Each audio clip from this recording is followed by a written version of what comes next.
We're going to get started with our board meeting this morning. We're going to ask Rachel if she could just do a roll call just for our records. Okay. Sherry Orrin, here. Daniel Gibbons. Here. Online. Anna Barbieri. Here. Your person, Eric Barney. Online, Scott Bracken. Here. In person, Phil Cardenas. Here. Here in person, Tom DeSiren. Absent. Robert Pinion. Here online, Patrick Tucker. Here.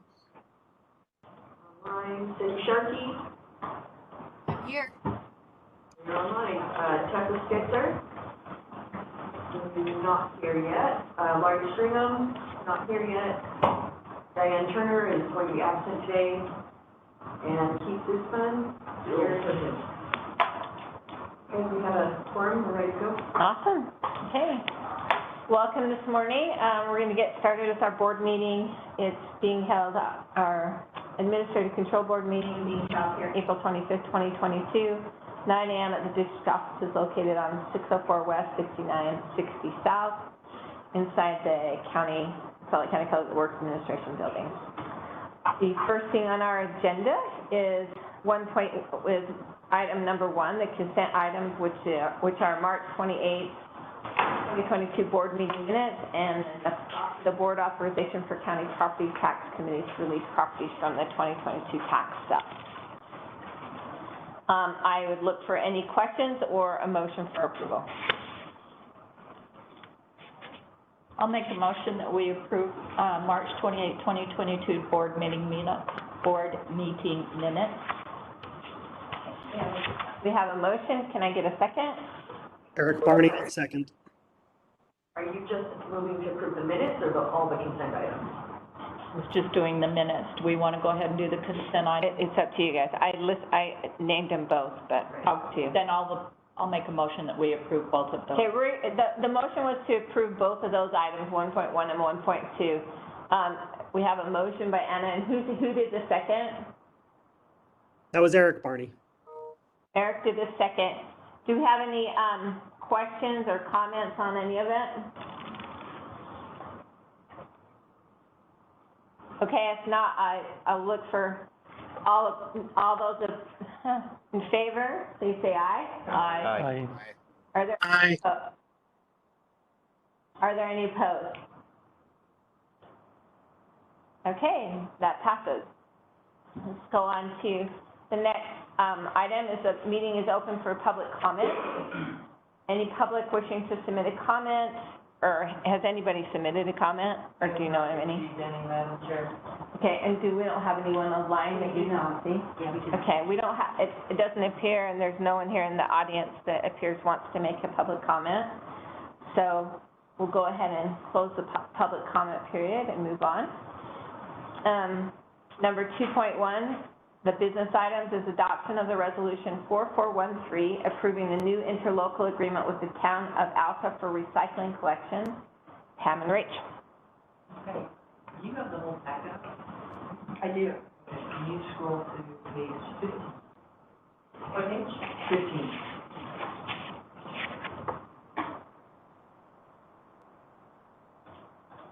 Perfect, thank you so much. Okay, so I brought the draft of the interlocal agreement with the town of Alta to you last month. Going over the price increase escalation over a 10-year period with them. The only thing that's different for you in the board meeting packet is that the town has signed it. They have agreed with the terms and conditions. So today I just need your adoption of this resolution to allow me to sign the interlocal agreement, interlocal agreement with the town and the final land. Okay, perfect. Do we have any questions on this or comments? If something significantly changes in recycling costs, I'm assuming that that's alterable? Correct, yeah, there is a clause in there that we can negotiate a price increase or any other terms that we need to along the way. So it does allow for interim adjustments if we need to. we would notify them in advance.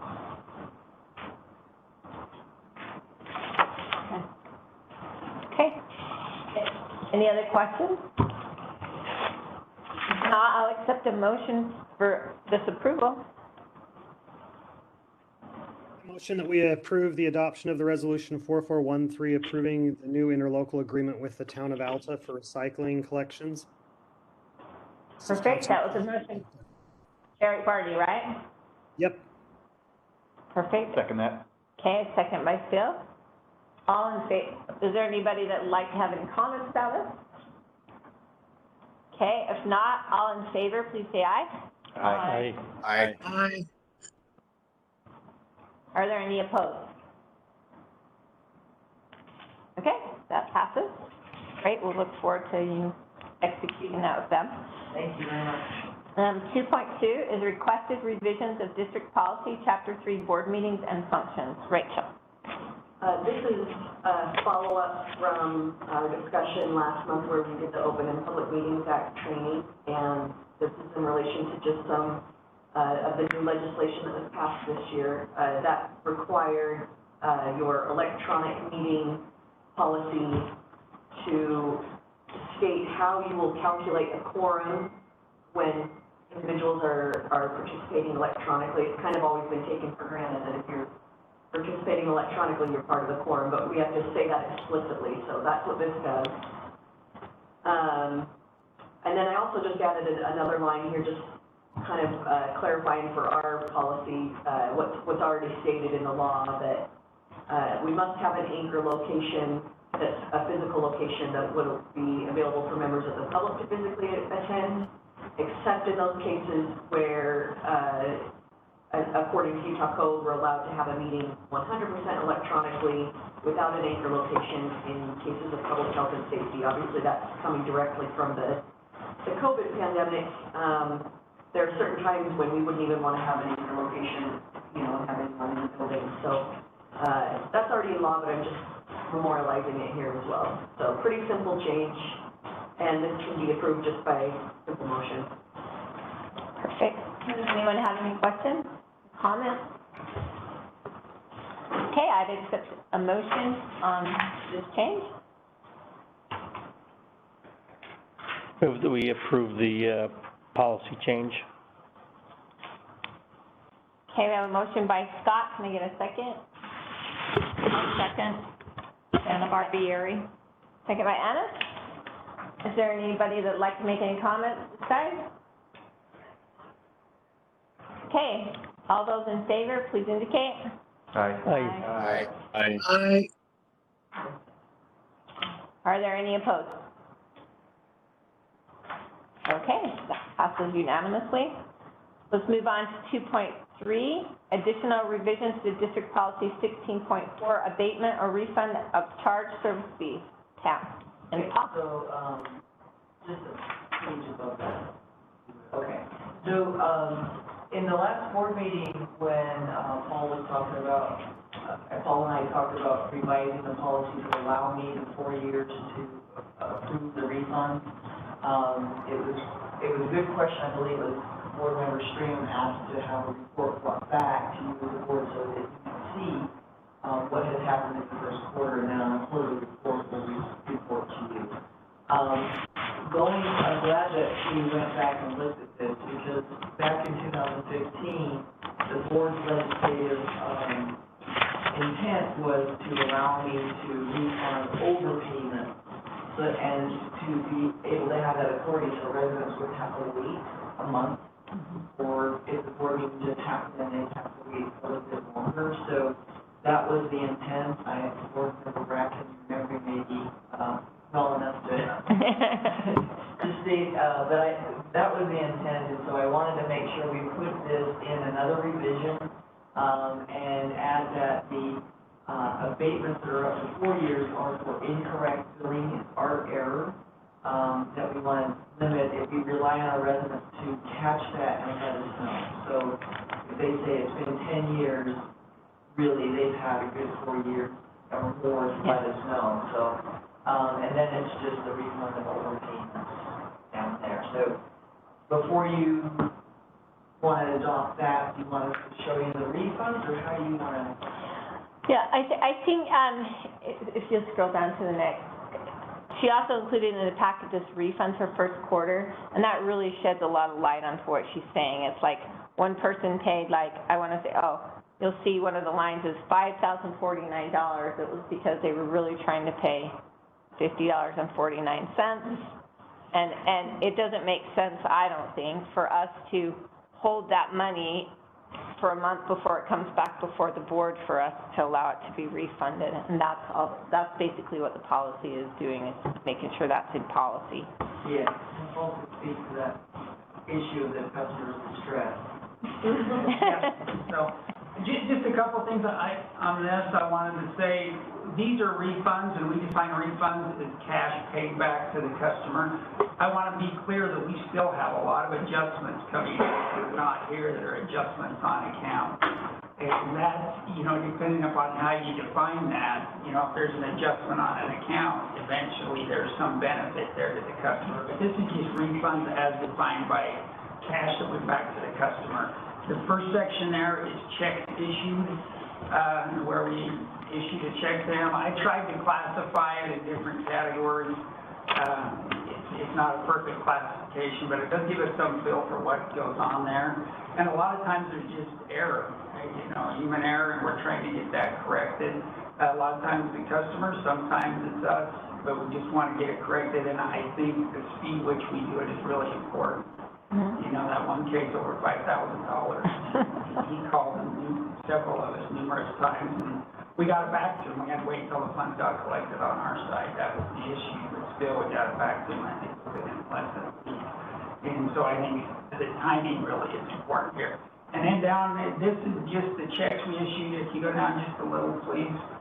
This is on express bill pay and what happened there. Some of the different scenarios, it's really payment errors by customers.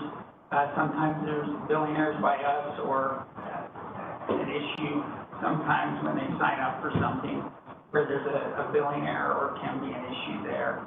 And then down at the bottom, I just tried to summarize what happened. This is for the first quarter, so this is January 1st through the end of March.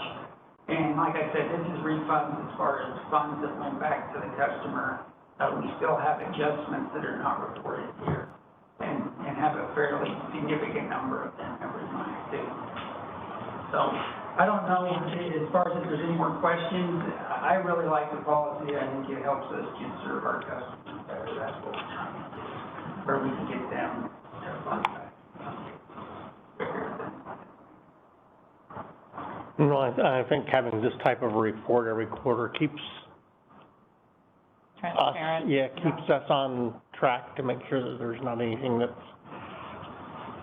typing 5049 instead of 51.00 or whatever it is. That's a big, there's not a lot of people who could just say, yeah, sure, get back to me. I'll just have a credit for $5,000. And thanks for the explanation, because at the end of the year, that one might come up and go, happened on that one, so thank you. Just to know that we do keep the amount that is due, and then we refund. Yeah, sure. Makes sense. Does anybody else have any questions on this? This just helped kind of answer what your questions were too, this. Yeah, no, very good. Okay. All right, perfect. All right, if no one else has any comments or questions on this, I would look for a motion for item number 2.3.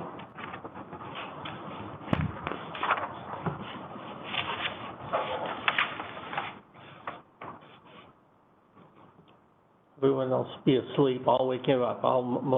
We approve this item 2.3. Okay. Scott? Second the made the- motion.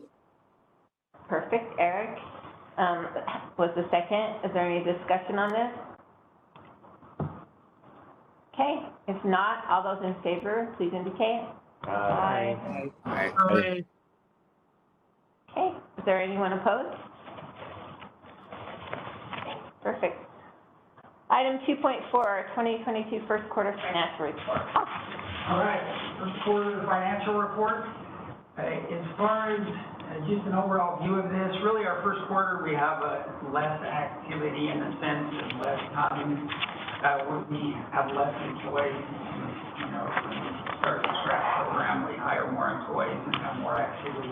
And so really, there's a little less activity for us the first quarter of the year, and it picks up. It's picking up right now. So, and then one other thing, just overall, we'll talk about some cases. I sound like a broken record here because I've said this before, but there are inflationary pressures, and we're seeing those across the board in different areas. And we'll talk about some of those as we go through this. So, when we start off with revenues, total revenues increased $94,000 from 2021. This was primarily due to a loss that we had on the sale of an asset in 2021 of $99,000. We did not have that in 2022, and so that affected the bottom line. Really pretty consistent with last year. A couple other things of note are residential waste collection fees were up approximately $35,000, and green curbside fees were up $35,000.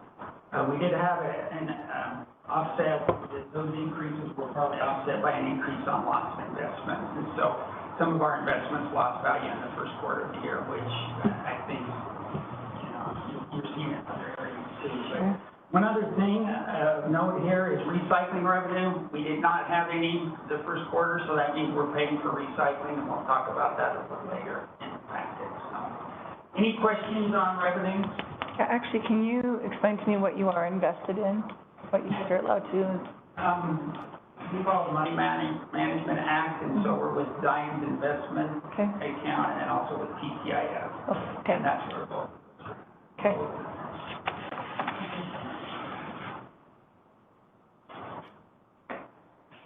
Next slide, personnel expenses increased $112,000 from 2021. And it's really primarily increased wages of $129,000 due to increased hourly pay rates and increased employee headcount. And so we expect this. It's a little less right now than what we expected. I think just because of headcount, but we have added some equipment operators, and so we anticipate that wages will continue to increase, especially when you look at them year over year.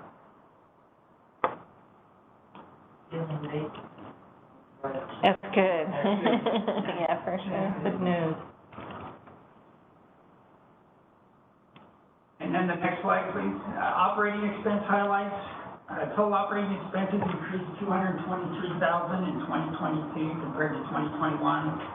The increase was primarily due to increased maintenance expense, increased can purchases, increased maintenance expense of $100,000, increased can purchases of $161,000, and increased other expenses of $111,000.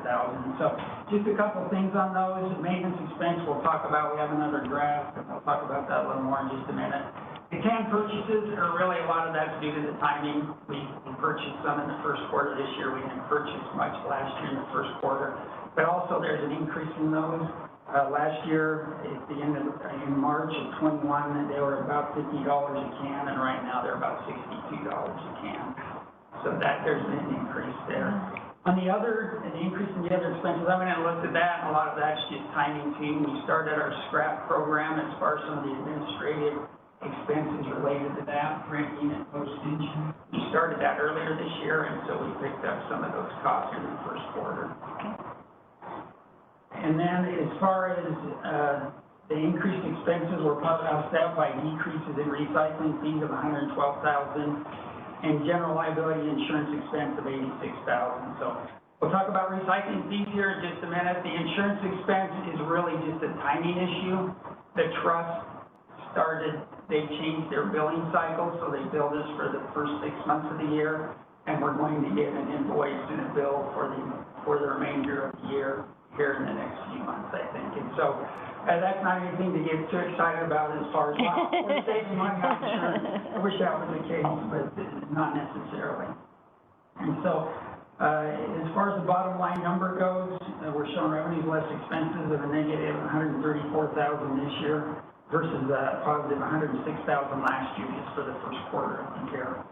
One other thing I wanted to mention, and this came up during the audit, and we made an adjustment into the work but we did record our rent for this facility in March. It doesn't show up as rent because there was an accounting change on how we need to record that.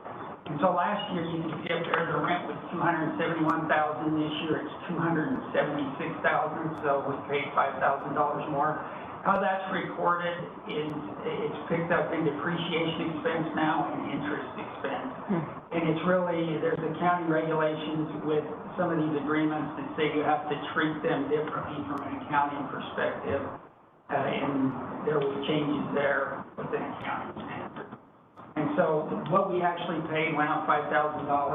Where we recorded it in the expense buckets changed for this year. And what was the reasoning for changing it over to depreciation? Do you guys own the building when it's done? No, it's actually, like I said, it's an accounting regulation, and you look at a lease, and if it meets certain criteria, you have to show it as a lease asset on your balance sheet.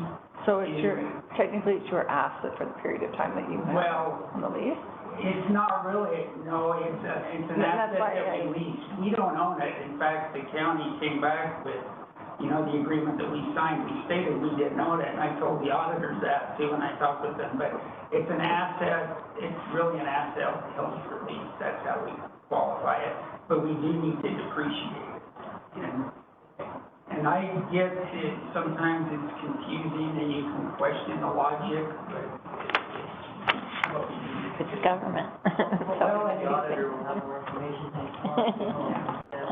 Yeah, I'd be interested in talking to the auditor about that because there's some very specific rules why that would be the case. And I don't, unless I read your contract, I wouldn't. Special circumstance, so.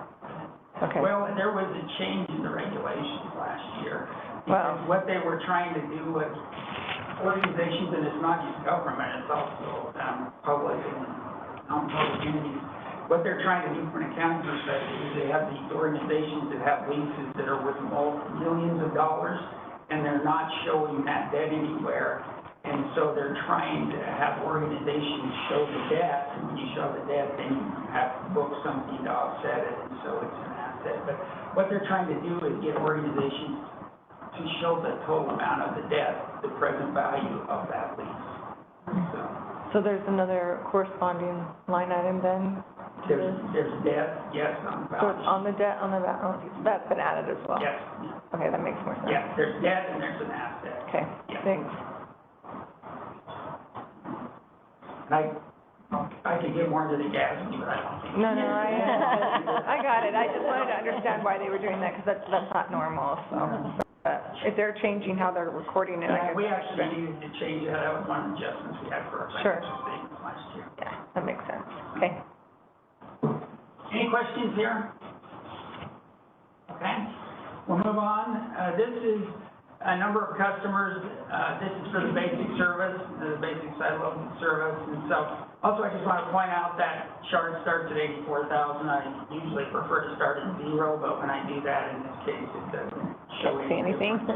So, but we just, from the end of the year, very consistent, went up just a little.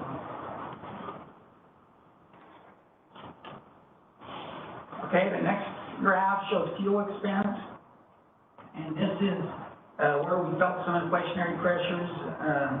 As far as the increases go, in 2020, we actually had a decrease there of about 1%. In 2021, it increased 15%, and in 2022, we're up 13% so far.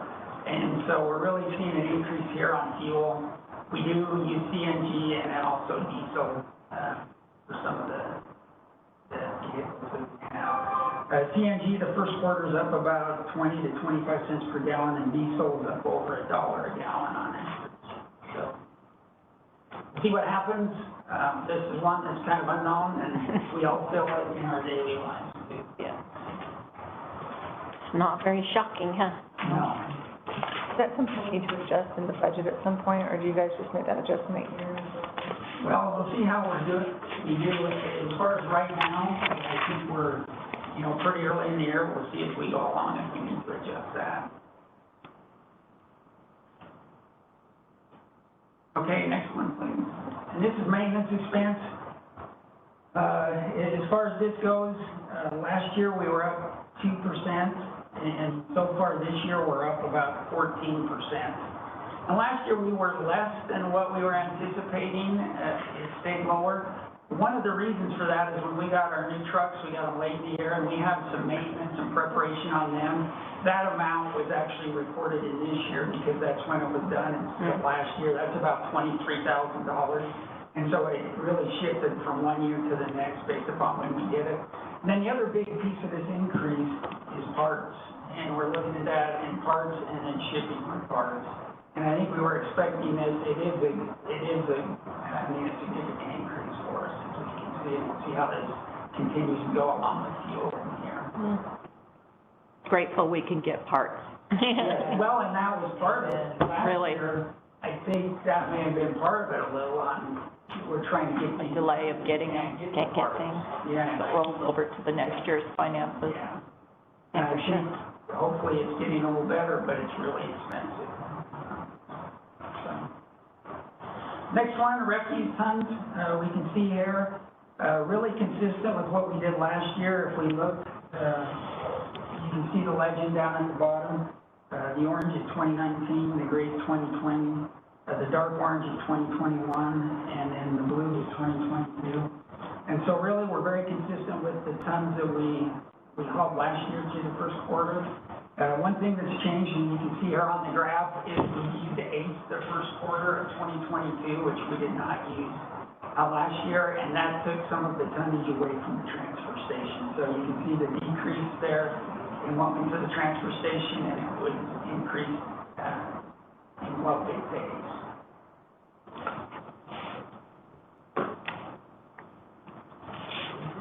Any questions on that? Okay, we'll keep on moving forward.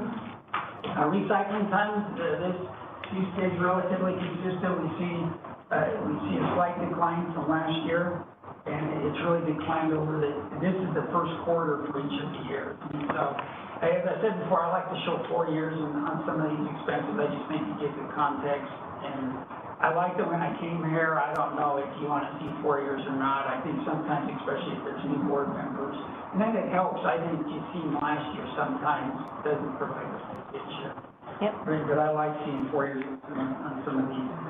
One thing with recycling, I actually brought this up in one of our meetings, and I do think we're a little cleaner on what we're recycling. One thing one of the individuals said was they think our drivers have gotten better at recycling that obviously is not recycling in some of the cans, and that's not really going to be picked up in these numbers, but it would reduce our overall tons. Okay, the next graph, this was always fun to see. I took off 2017, and that was a little year, but you still get to see some of the variation here. This is the recycling cost per ton, and this is an average. We have 2 vendors, Rocky Mountain Recycling and Waste Management, and this is the average of what we're paying. And so you can see the years there, and it's actually a cost is a positive number, so when it gets down and it shows a negative number, like say for example in August of 2021, we were receiving $10 a ton there, where that little highlighted at. And so this year, we're a little under $20, $17, $15, and $12 the first 3 months, which, we're not getting money in, but compared to where we were at, I'll take it. Yeah. And actually be grateful for it. We budgeted for the year $30 a ton. So this is one, it could swing, and, we would maybe need an adjustment, but hopefully we stay down there in that range or go lower. But it's just interesting to see the volatility and where it's at, and then just remembering this is based on commodities, and it's commodities for several different items. It's not just one commodity. And so commodities are historically volatile, and then you get variations of them. And then I think there really was a shift with the market.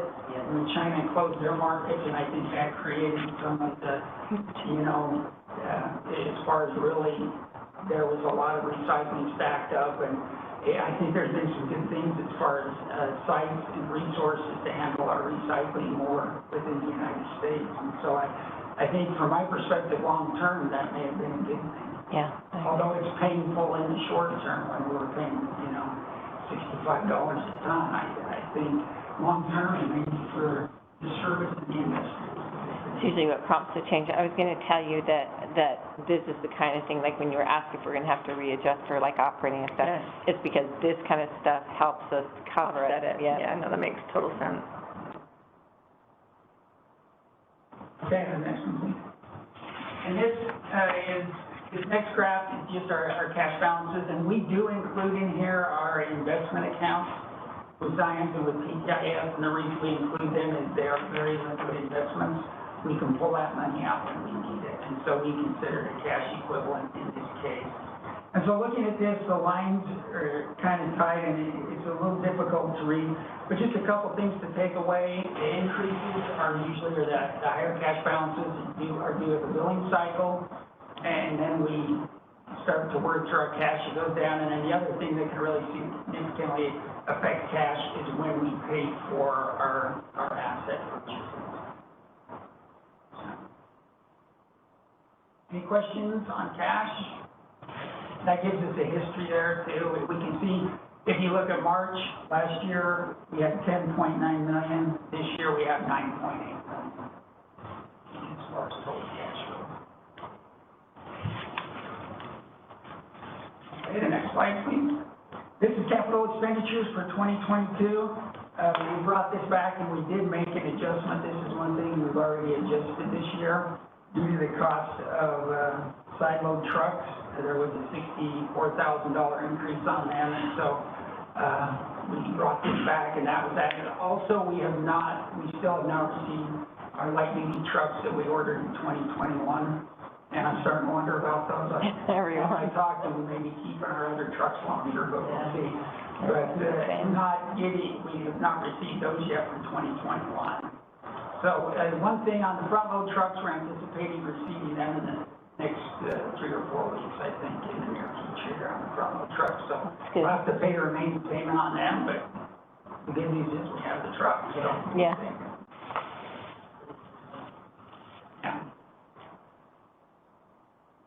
Okay, and then the next graph, this is just the certification amounts. It shows what's outstanding.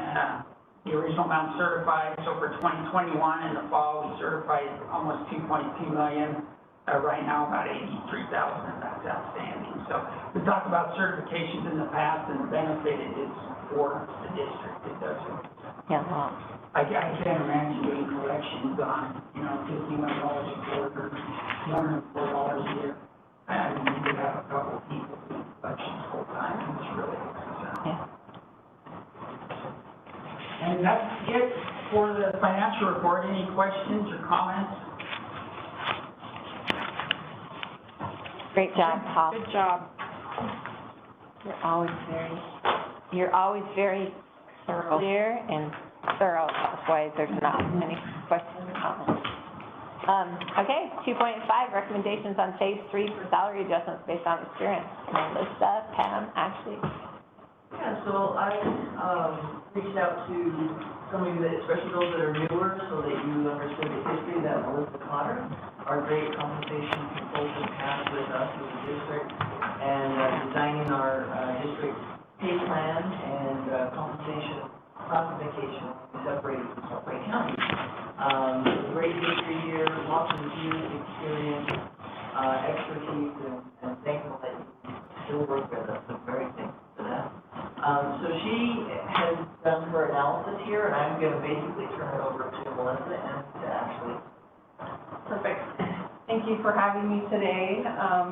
Kind of a little bit off from what Pam indicated was, I've been here since the inception of WFWRD, which is really pretty cool to kind of see everything that's transpired from the beginning to where we're at now. And kind of in the compensation world, you kind of have to build your foundation first, and then you can kind of go from there. And it's been fun this last year to be able to see that we can take it to the next step.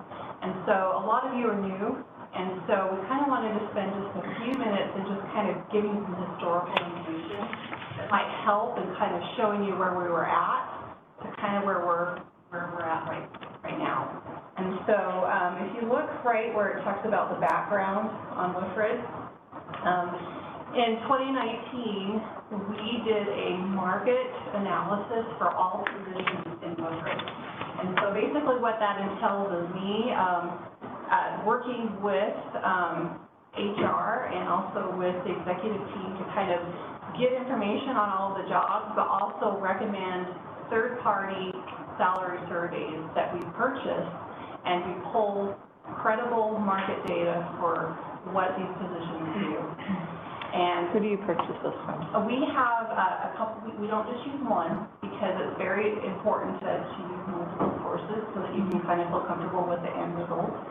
So in the past, we've used TechNet, which is part of Comp Analyst, where a lot of the municipalities and cities and counties will submit their data in. So it's all public sector data. We also look at private sector data that includes a company called Economic Research Institute. They compile data from multiple survey sources, and we're able to pull a geographic location and also an industry location for that. We also use Employers Council, and we also use it's called what?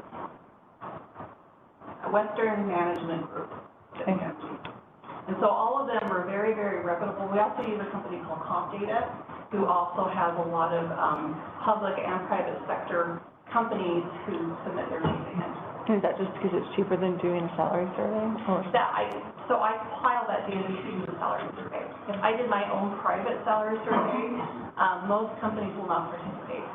When I first started with Woodford, we actually reached out to ACE, we reached out to all of the private handlers, and we got very, very little response because we're their direct competitor. And even though I was a non-biased third party, they were not willing to submit their data.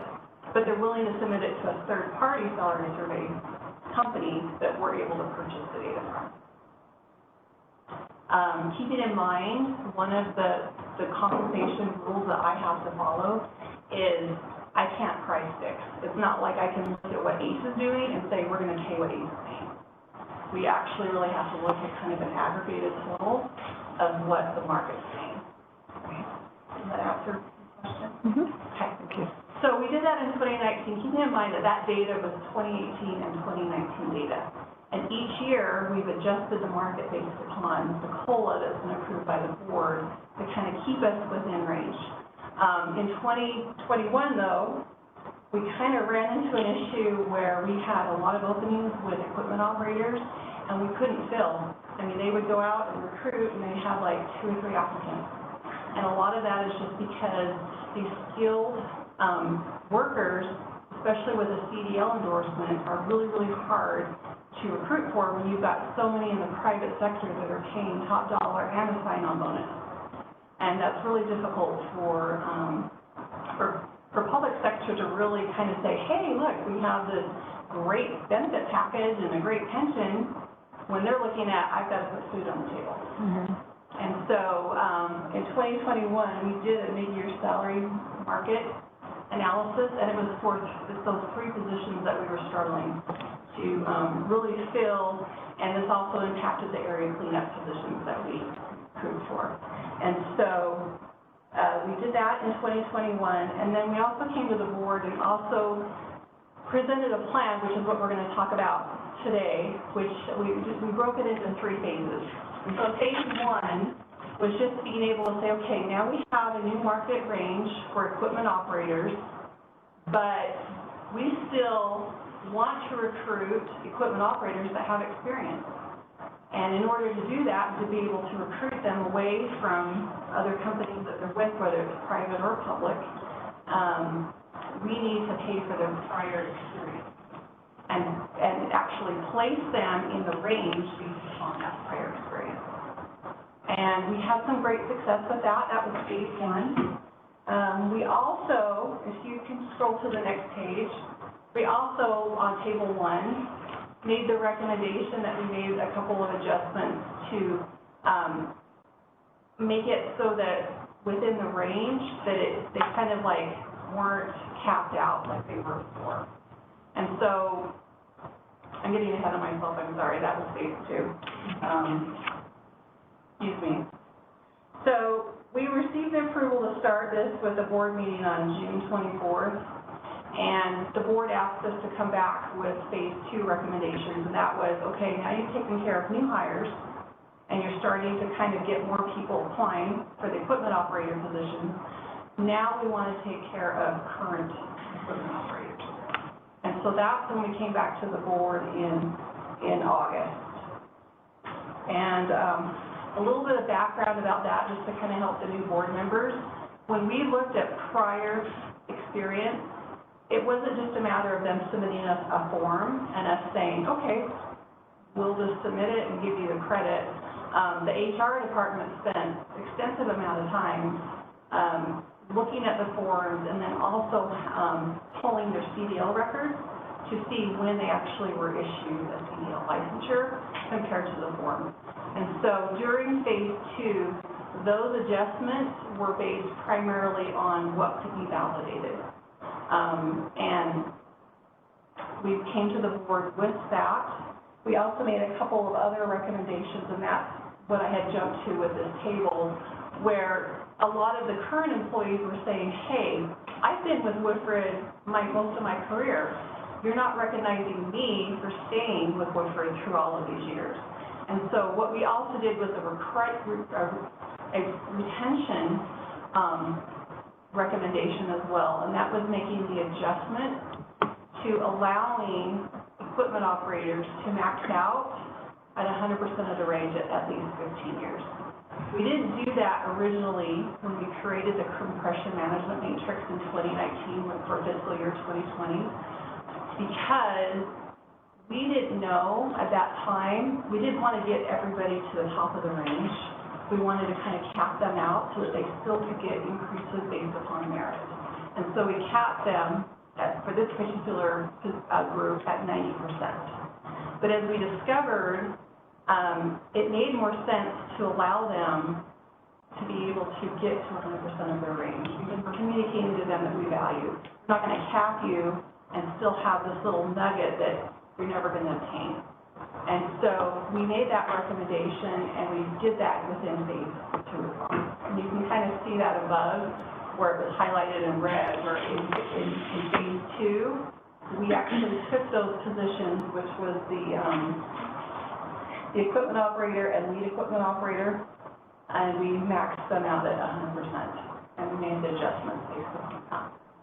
There were some pay equity adjustments that we identified as well, and that included looking at collection supervisor and collection manager, because it's kind of like a career path, and we wanted as such, we want employees to see that you can come to Woodford, and you don't always have to have this position. You know, as you learn and grow and develop skills, we want to show you that there's a career path.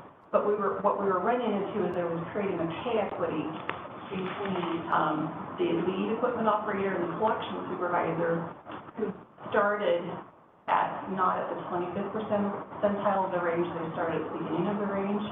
And so we at that time made the recommendation to adjust the collection supervisor and the collection manager to start at the 25th percentile.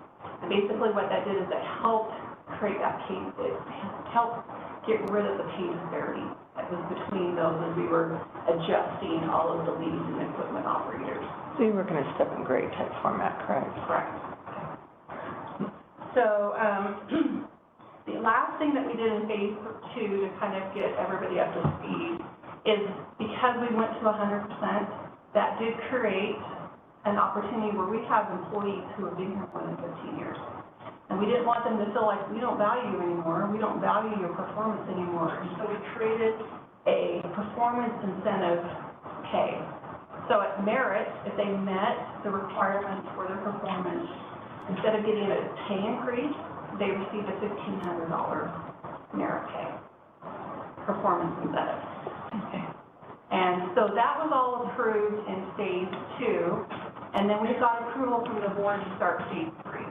So that's what we're coming back to the board to present.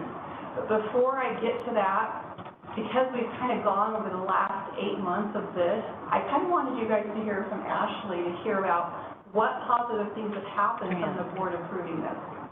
Yeah. No, thank you, Melissa. So I pulled a turnover comparison report that compared first quarter of 2021 versus where we're at first quarter 2022, and our turnover rate has cut in half. So currently, we're trying to fill 2 positions for the equipment operator, and we actually have one starting in May, and we have a couple interviews lined up. So we're hopeful beginning of summer we'll have all of the positions filled. And then with that, we also have other open positions, the executive assistant, and then we have 2 customer service representatives that we're filling as well. So I think with the compression matrix that Melissa had put together, it's showing that not only is it helping with our recruitment challenge, it's also helping hold retention as well. So, thank you. You know, I think it shows that we value our employees and that we're being competitive with the market. It's just so critical. It's like you can't not have garbage truck drivers. Right, yeah. If we don't have employees, we can't provide our services. Yeah, exactly. Mm-hmm. Awesome. One of the things we did do after phase 2 was approved, and we did discuss with the board chair and board vice chair, was allowing us to look at every new hire that was coming in and being able to make their prior experience adjustments when they came in. So even though they weren't an equipment operator, we still used it as if they could fit within the compression matrix based upon prior experience. We felt that was crucial because we didn't want to wait 2 months or 6 months for this phase to get approved and to lose out on good employees.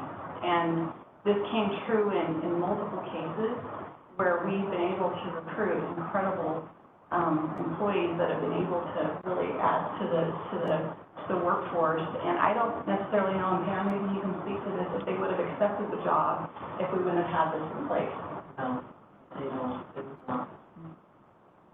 So it's really been working, and truly what phase 3 is just actually including all the rest of the positions into this plan that we've set up. And so let's just spend a couple of minutes going over that and then answering any questions that you guys might have in relation to that. We currently have within WFWRD 23 positions company-wide. And so what phase 1 and phase 2 took care of was basically 2 positions. And so really what phase 3 addresses is the other 21 positions. And so what Ashley talked about, I really think we've addressed the recruitment issue. To have just 4 openings? That was last year, and then this year we only had 2. No, I mean company-wide. So you've got 2 equipment operators and then 2 other staff. Customer service. 3, sorry. So 2 customer service and then 1. So you've got 5 open positions versus last year on average, equipment operators was 6 to 8 at least on an ongoing basis. And that was just equipment operators. I don't know what the count is for, overall. And so really and truly by opening the door to allow for prior year experience credit has really put WFWRD as an employer that people want to apply for and work for. But what we really want to focus on in phase 3, kind of what we've done with phase 1 and 2, is to focus on retention. Once you get the employees through the door, you don't want them to just stay long enough to go find the next job. You want to train them and you want them to say, hey, I love the culture here. I love that I'm recognized as an employee and valued as an employee. And one of the ways you do that, especially in this world with inflation going out of control, is to say, we want to help you the best that we can within our budget to be able to pay. And so this is really what phase 3 addresses. And really and truly, it also trues up people to market.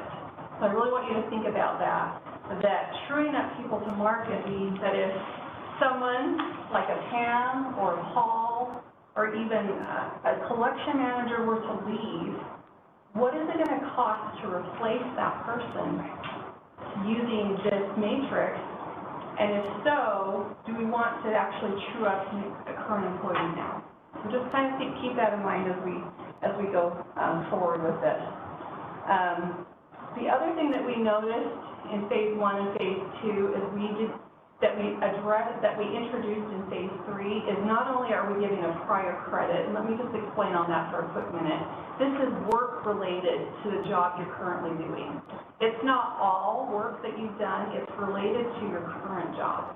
So if I have a collection supervisor, I'm not giving them credit as an equipment operator for that time, but if they've ever been a lead, if they've ever been a foreman, if they've ever supervised prior to working at WFWRD, we gave them credit for that, okay? But it's after the minimum qualifications as well. So you have to actually meet the qualifications for the job before we can give you credit for anything additional. So kind of keep that in mind. It's not that we're just giving out 3 years of service. There was actually a mathematical form that we used, and we audited each one of them to make sure that we were comfortable making the recommendation of giving that credit. Okay? So when you look at the compression matrix, it's adding the prior years of experience in education, and it's also the years in their current position with WFWRD. So it's a combination of the two. But in phase 1 and phase 2, we didn't include the education part for the equipment operators and the leads. And so Ashley and Rachel reached out, and we were actually able to get some education information from some of the employees, which helped contribute to making a recommendation to include into phase 3. So keep that in mind. We're just trying to keep everything equitable and fair for all employees. Another thing that we did in phase 3 was we noticed a pay equity issue, and I'm sure, and I didn't ask to have a table put or a pay plan put into this form, but this is an example of what we noticed. You have some positions that require CDL that we were not starting at the 25th percentile. And those two positions are the quality assurance inspector and the fleet coordinator. But if you look at their pay, a QA inspector starts at $20.19, and a fleet coordinator would start at $21.75. We start an equipment operator at $21.43 because they're going to the 25th percentile. And when we noticed that there was a pay equity issue, because these positions are ones that maybe people will apply for, if they're an equipment operator and they've gained experience, or they have some skill set in the fleet side, we just felt like in order to be equitable, we're making the recommendation that all positions that require a CDL endorsement start at the 25th percentile. So that's in this phase 3 as well. The other thing, is that table 2 perfect? I just wanted to keep it table 2. So the other thing that we noticed, if you can see what's highlighted in red, is there's a pay equity issue with how the compression matrix, management matrix table shows. So we were able to, on phase 2, get the equipment operators and leads to 100%, but there's no other positions in the company that do that.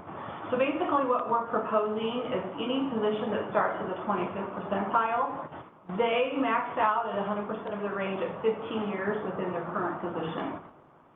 Those that start at the beginning of their range, at 20 years, they cap out. If you want to know total how this impacts, we have,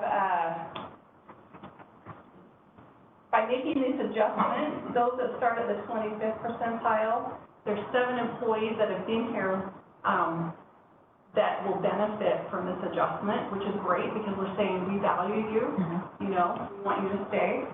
And then for those who start at the beginning of the matrix, there's 3 employees that have been here longer than the 12 years that would benefit from that as well. So we feel like this is a great way to communicate to our current employees that we want to treat not just the equipment operators, which is our hard to recruit for position, but all positions. We want to let you know that you're valued, and this is how we are communicating that out through the compression management matrix table. We also made pay adjustments based upon this, which we'll talk about in just a minute, there were some pay equity concerns, and that basically is from like supervisor subordinate. So basically, you never want a subordinate position to be making more than their immediate supervisor. So we looked at that, we addressed that, and we made recommendations upon that. What happens when we come to this, though, is because now we're making the recommendation to go to 100% based upon if it's 15 years or 20 years, there's employees that are going to get redlined, which means that they're going to be at the top of the range, which is great because we're saying you've been here a long time or you've come to the table with a lot of experience, and we want to know that we recognize you for that. In phase 2, we have the approval of the $1,500 performance incentive pay for those equipment operators and leads that were maxed out at 100%. But we want to do the same for the rest of the positions. And so when we did the calculation, we discovered that there was kind of a line between supervisory management employees and non-supervisory employees where the pay kind of needed to be different to make them feel like, okay, this compensates me for the lack of the merit increase that I'm going to get in my hourly pay. And so what we're recommending is 2 different types of pay incentives. One is to keep the $1,500 for non-supervisory employees, and then for supervisory/management employees, we would do $2,000 for performance incentive pay. And how that impacts, there's 3 employees that are in that supervisor management that will be redlined if this is approved. And then there's 2 employees, and these are excluding lead operators and equipment operators. That was already approved prior. I don't have the total on that. But there's 2 that will be impacted by your vote with an approval for this phase.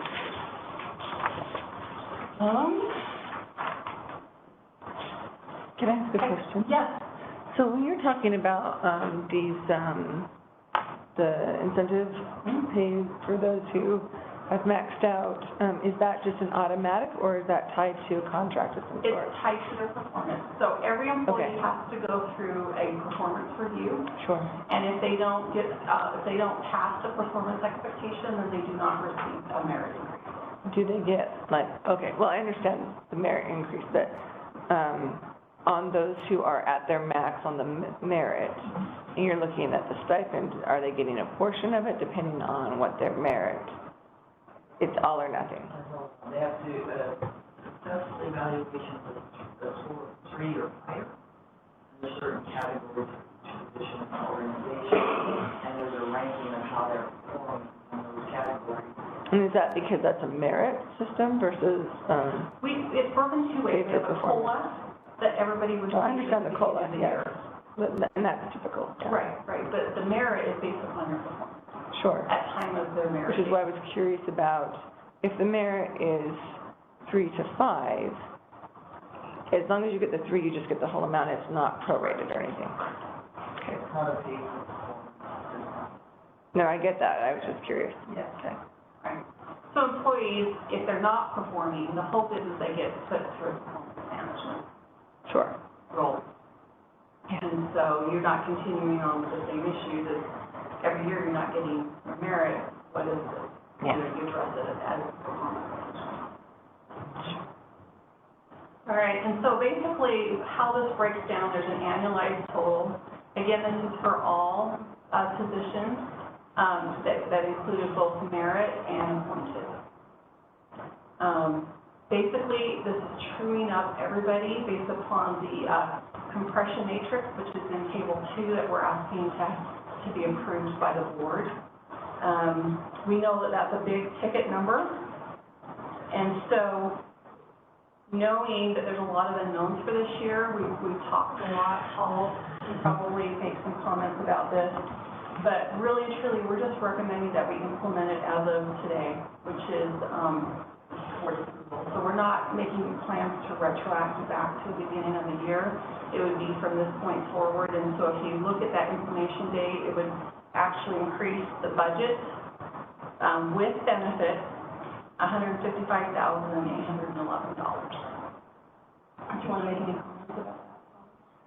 Well, we just took, what I did was I just took the annualized amount and then estimated based on the weeks remaining. So we've talked about this, you know, there is uncertainty with the budget this year.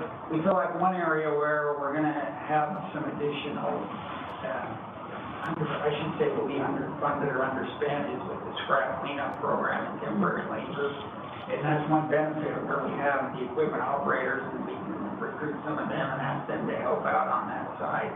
And so I think there, we're gonna have a piece, I think recycling will be under, I'm not sure. But then as we talked about, there's certain areas, I think right now we can cover it if fuel goes up another $1 to a gallon and maintenance stays up super high and recycling goes to $60 a ton. You know, there's things like that, but right now I think we can cover where we're at in the current operation. Without making a budget adjustment. Yes, but that's subject to change. Yeah, based for sure. on, you know, the Costs, Yeah. sure. I have another question, I apologize. No. So on the implementation, are you just proposing that everybody be adjusted as of the approval date? Or would that come on their reviews? And do you do your reviews on their annual hire date, or do you do it at a specific time yearly? It is on the merit date when they were hired. Okay. And so would this take place on their merit date then, or we're talking about bringing them all up as of whenever it's approved? Today. So everybody would be adjusted today? Correct. Based upon the compression matrix, everybody would be adjusted with effective today, but a lot of them have not received their merit yet because they haven't reached their merit date yet. And so when Which is why I'm asking the Yeah. question, because when they reach that date, then does that mean there's another bump? Or are we getting them there now so that takes the place of their merit for the rest of the year? Because that makes a big difference. Right, and So I'm going to make sure we're fair across the board, because that means some will, some won't, and that doesn't play right, so. And that is a great question. What I do is I look at the beginning of the plan year. So everybody's years of service in their current position was calculated as a 12/31/21. So Okay. we haven't even given them credit for this year yet, because it hasn't even really existed, and that's how we create an apples-to-apples fairness. And so we do have employees that have worked from January to April. Sure, which is why I'm asking. That have not received that. Okay, But when we did the calculation, when we went back to it, that's where you're looking at that 225 sure. versus if we just start with that. Okay, so the question then is, so everybody across the board, even though who've already passed their merit, will get it as of today, but did you take into consideration those from January till today who already gotten that next step? We will. Does that make sense? Yes. Okay, so you'll adjust according to those. Okay, thank you. Does anyone else have any questions? I think this is a great stopping point to just kind of have discussion. Yeah. Ask a question. Yeah, sorry, I asked Renee that if you're online and I miss you, make sure you raise your hand if we talk over you. Or just talk. Madam Chair, this is Dan Gibbons from Holiday. If I could not ask a question, but just make a couple of comments. I'm the vice chair this year, and Sherry and I met at length for a couple of hours 2 weeks ago with Melissa. For the benefit of new members who may not have caught this, Melissa has been retained by the district as an independent consultant for about a decade. She doesn't have an axe to grind. She's not feathering her own nest in any respect. She's brought these figures to the district, to the board for our consideration. We recognize that this is a big event.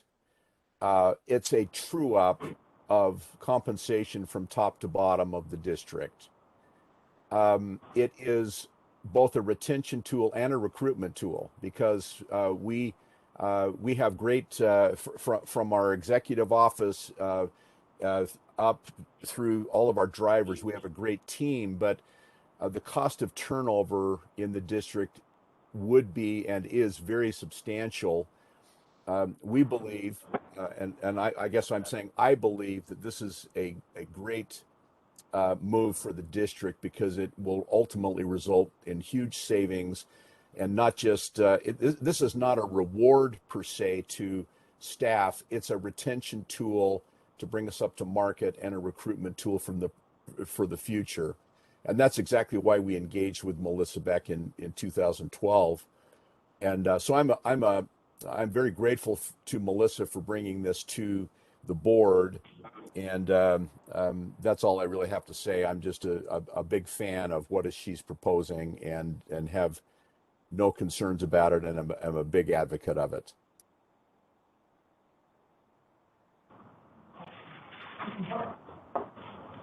Oh, Robert, you want to go ahead? This is Robert Pignon from Immigration Canyon. I appreciate what you guys are doing here and fully endorse the efforts to bring equity to the schedule and to help balance things out. One comment I have is, in as much as this is something that every business is looking at over the last year to help retain, what have we done from a policy standpoint, from a benefits package that covers things that are not just monetary? And is there an opportunity to maybe address that or to bring that to light so that we can ensure that as you're looking for new hires, that you have a very nice package beyond just base salary? That's it. Thank you. Sure. So Robert, this is Pam. We have, as you know, the Utah retirement system. So we have a pension that employees do not contribute to. We have a robust health insurance benefit that we offer with very low premiums, and the district pays 80% of that premium, and the employees pay 20%. I can say that with our benefit package, and we also have the alternative to Social Security with the retirement account to go to ICMA, which is now called Mission Square, and that's where we control our own investments. That money is 100% guaranteed ours when we retire.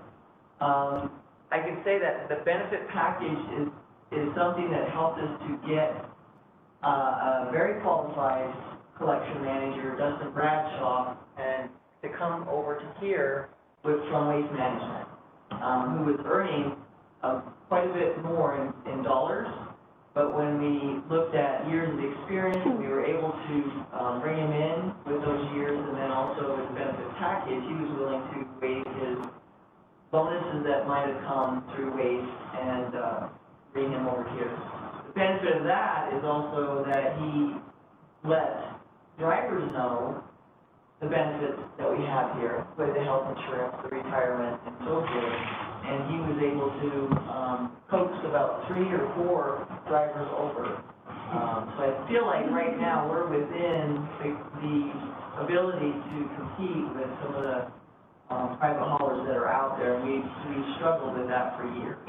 Do we match 401k and those type of things in the Utah retirement? Good question. Thank you for asking. The 401, when we separated from Salt Lake County, there was a 1% that we as an employer would contribute to the 401 through the URS. That continues, but it's up to the employer if they want to put into that 401 separately. But it is a 1% that we. Okay. I know there's a huge difference in the tiers between those who were here under Tier 1 versus Tier 2. And then I guess there's an adjustment to Tier 2 as well. So those coming in now are not the same as those who originally started Tier 2. So. Yeah, that's what I And understand. I'll be honest, I've been on the system for some time myself in different aspects, but if you were lucky enough to be here long enough to be on the Tier 1, kudos. If you were on Tier 2, or if you are on the new form of Tier 2, it's not great. I'm going to tell you that right now. It's not great. And so some of the organizations that I've been working with, we're looking at maybe doing something for those who are on the second part of Tier 2 to help them out, because really it's not a good benefit that it once was. So I'll throw that out to the board. I don't know if anybody's aware of that. Might be a phase 4 that we look at. No thumbs up there. That's a good point. I appreciate you bringing that up. Yeah. Does anyone else online have any comments or questions? Anybody in here? Okay, I was just. Hold on 1 second. Yeah, I just want to do that last bullet point. Yeah, for sure. And so, kind of what this has led to, this kind of, I don't want to call it phase 4, but it is the next step we need to take. I had kind of petitioned for maybe waiting on a year and then doing fiscal year 2024 to look at all positions again with the market. Keeping in mind that the last time I looked at all 23 positions and looked at actual market data was 2018 and 2019 market data, and then we've aged it every year based upon our COLA. And that COLA has kind of fluctuated between 1.5 and all the way to 2.5 this last year. And so it really has not kept up with market. Nope. Just to kind of keep, and you are all aware of this, I'm sure, Salt Lake County, as Board Strickland could probably attest to, Yep. for 2022, they did a 2% COLA and a 2.75% merit.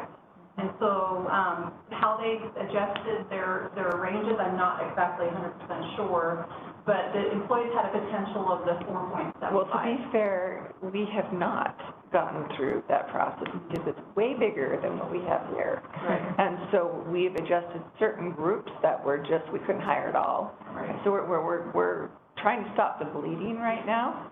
It's really what's going on. And specifically, we are changing and leaving the merit system because that's what causes compression, is the merit system. And that's been so we are going to pay for performance. It's going to take us a few-year process to get there. But we realize that the compression is mostly caused from this merit system.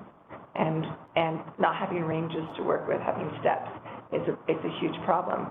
We have some huge, because those steps aren't always accurate, right, as you know. And so we are in the process of changing how we do that. To be honest, it'll be better for the employees in the long run. And even in the short run, because we can bring them up to market much faster that way than you can in a merit system. So that's one of the things we're looking at right now. The other thing we're looking at right now specifically is trying to get everybody caught up. And that's going to take us some time. Like you know, it's taking you this amount of time to get how many employees?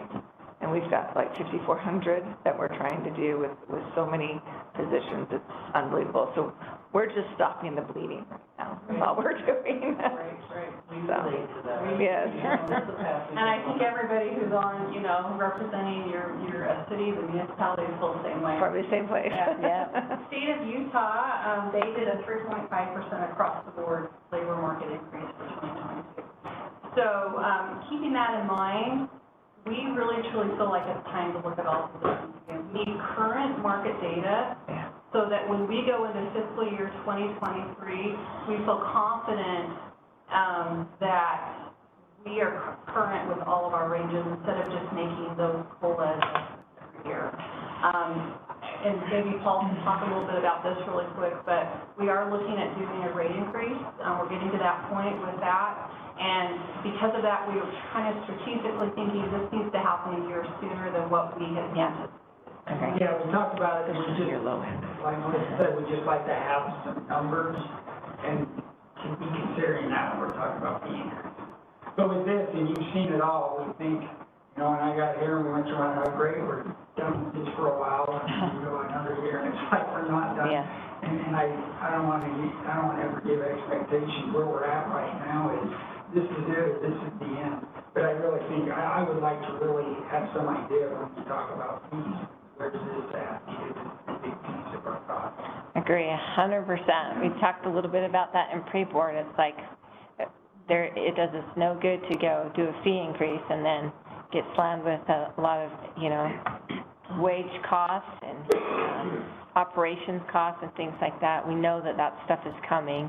And you don't have a crystal ball, have no idea how long that's going to stay or not, but we have to adjust accordingly, or else we're going to go back to municipalities every year asking for a fee increase, which we try not to do.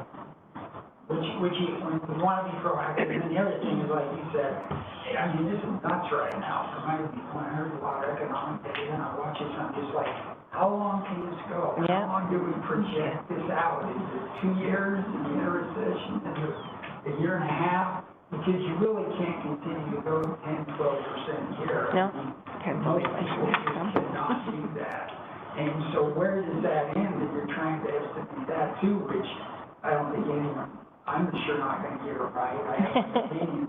But I think the bottom line is try to be proactive, but then being flexible too. Yeah. And so if we can get the board's approval, my commitment and Ashley's commitment is that we'll come with full costs for the August meeting.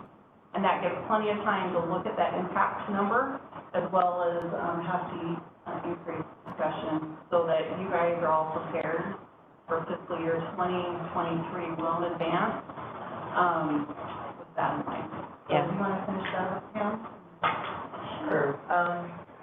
So it is, Paul and I looked at this, very closely, making sure that we really feel that we can absorb this within our budget, for 2022. I think we wanted to make sure the annualized number was on there so you can see that going forward.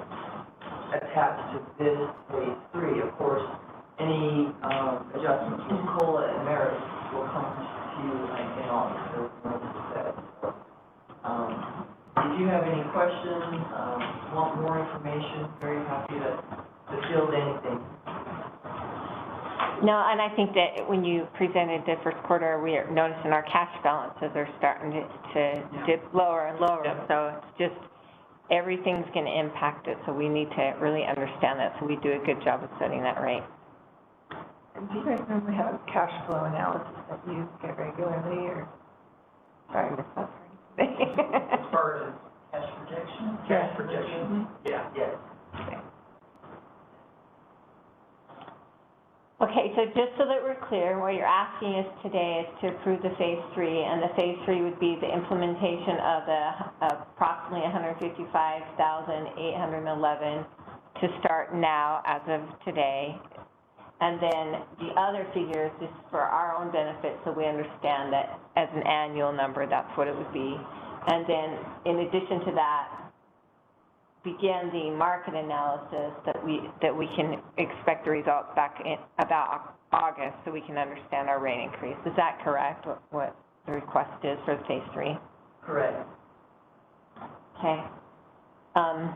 Take it to the board and ask if anyone has any further questions or comments. I just will tell you myself, this is important, I believe. These are positions, these aren't names on here, these are positions, because at any point we have to be in a position that we can recruit and retain people in those positions without our turnover, without our vacancies, those types of things. We just can't afford it. Okay, well, if there's no further questions or comments, I did have one. That seems, I understand both. There are the optics of going out for another pay adjustment while you're also doing a fee increase. That just doesn't always look really good to people who are writing the checks every couple of months. I can certainly, we're in a crazy time with inflation and all the other things that are going on, both for the people, both for us providing the service and charging the people who are our. I'll be honest, summer 2022 for more information like this strikes me a little bit early. Those would be my concerns, but we're doing it in our cities as well, and how much we're looking to increase. It's a tough choice.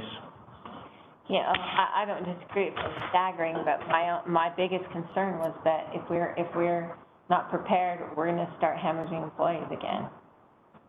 Well, and so long as the board is, mine is more of as an understanding that that's the case. Yeah. What you're doing and what the optics are, that's the choice we have to make. Sure. I think one of the advantages, we're in such a unique time that I don't think we've been in for the last 40 years, is that everybody across the board, our residents, are so used to everything going up in cost, including their own pay, if their work, and understanding the shortage of people. It almost makes sense to me in this very odd time to have this increase in pay as well as a fee increase. I think they kind of go together in some respect, because I think there's so much understanding of cost of living and the cost of gasoline, and we're hearing it constantly, that might be in the favor, Scott.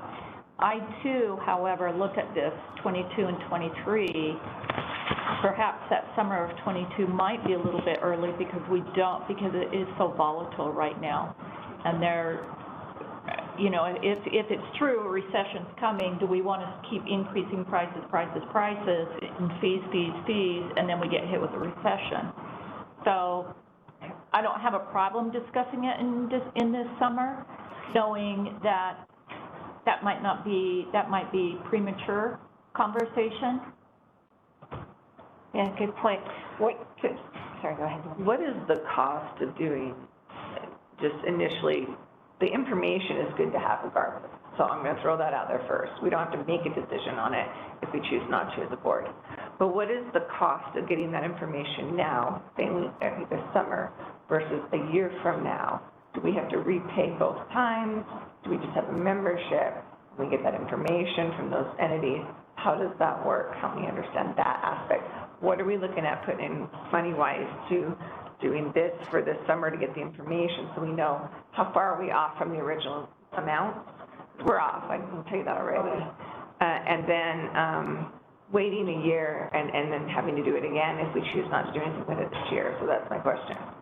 These are great questions. This is why I love coming, is because it opens the door to having these open discussions on how compensation works. So when you purchase third-party salary surveys, I purchase it. I make recommendations for WFWRD to purchase. It comes from them. I don't maintain the surveys. There's a lot of issues between third-party salary survey companies and consultants. Sure. Because they don't want me housing all the data and then working with multiple clients and only paying once for their data.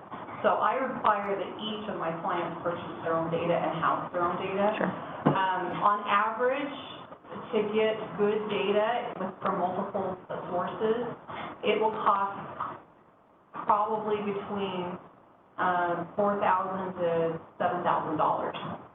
Once you have that data and it's current as of that date, we can age that data. I can use salary surveys up to like 18 months. I don't like to go past 2 years just because of the volatility of the market. And I can age it based upon what my organization feels comfortable with. If 3% looks great, I'm almost recommending my clients right now to go to a 4% aging. Because that's kind of what we're looking at as far as how the market's adjusting within that range. It's always been between like 2.5 and 3, and that's how it's been, you know, primarily almost between the last decade. I know Salt Lake County stayed at a constant 3% when I've done work for them. But it's time to kind of push it up higher, whether it's that 3.5 or 4%. So regardless if you purchase the data, you know, this year, which would happen within the next month to 6 weeks, we need time to work on it. We would look at the current data we have from those recommended sources, and then we would age it to 1/1/2023. And we would come back to you with that information. So you've got the cost there plus my time. And with what I've done with WFWRD, I mean, I'd have to come back with a proposal, and they would probably have to come back with that, but on average, it would probably be between, and I don't want this quoted because it's not fair to me to say this and then go back and look at how much work it's going to take, but roughly between $4,000 to $8,000 for me to do it as well. So you're looking at roughly $15,000 between surveys and my time to do it. Is that equitable for now, knowing what you're getting into, versus and being able to strategically plan for fiscal year 2023 with rate increases? Or does it make sense to wait until summer 2023 and get impacted? I know the last time we made the adjustment, it was over $500,000 to it.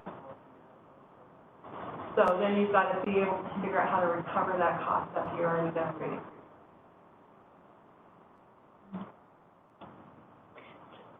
So I guess really what it comes down to from what I'm hearing is if we do it this summer, we're still having to add a percentage to it just to get us to the first year. Correct.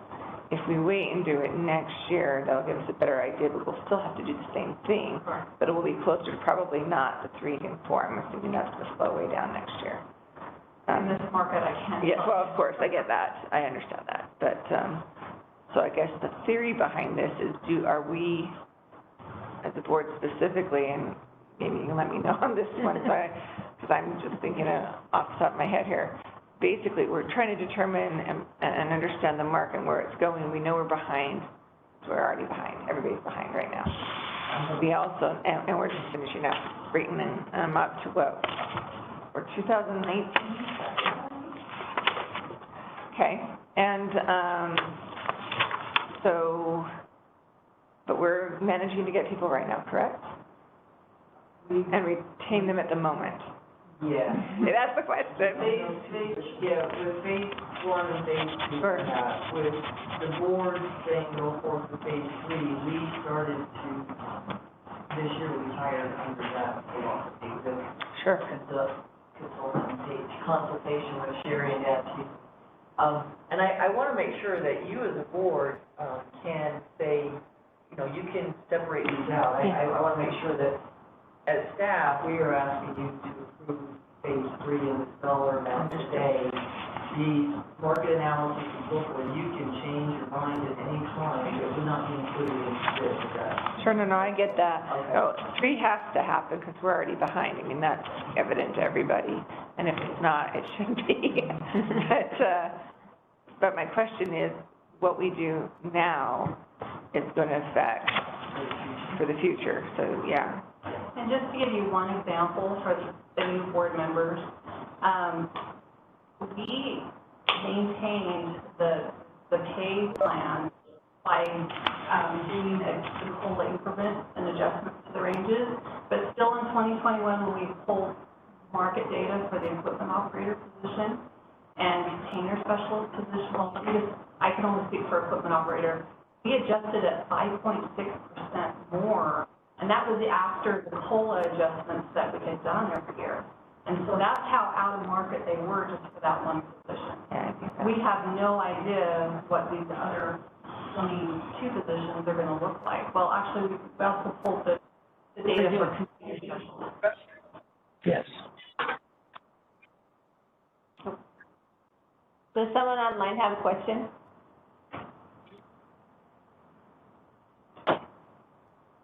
So that's just one example to consider. Patrick, I had to switch to my mobile. Okay, thanks, Patrick.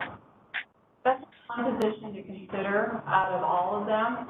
So we have no idea what the dollar amount is going to look like until we look at real, up-to-date market data. That was my only concern about not doing it now, was just projection for rate increases. If we weren't looking at a rate increase, I wouldn't be as concerned about it, but it's like how far, I feel blind a little bit. How far out of... I think everybody feels blind. Yeah, well, for sure. Yeah, and there's so much unknown. Even if you pull data, it's like it doesn't project the future. So, I don't know. It feels a little bit like a space market. It really does. Yeah, roller coaster. And volatility in the market. Sure.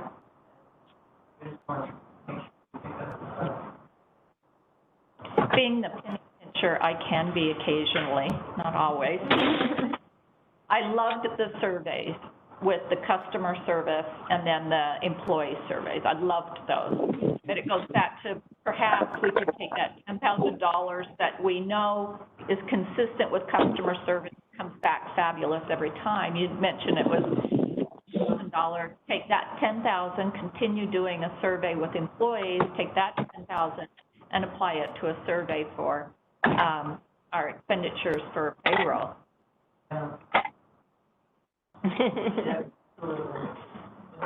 Just move those lines on the finance sheet.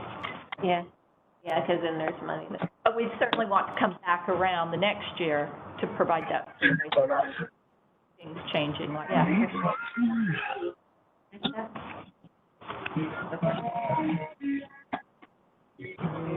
Use that.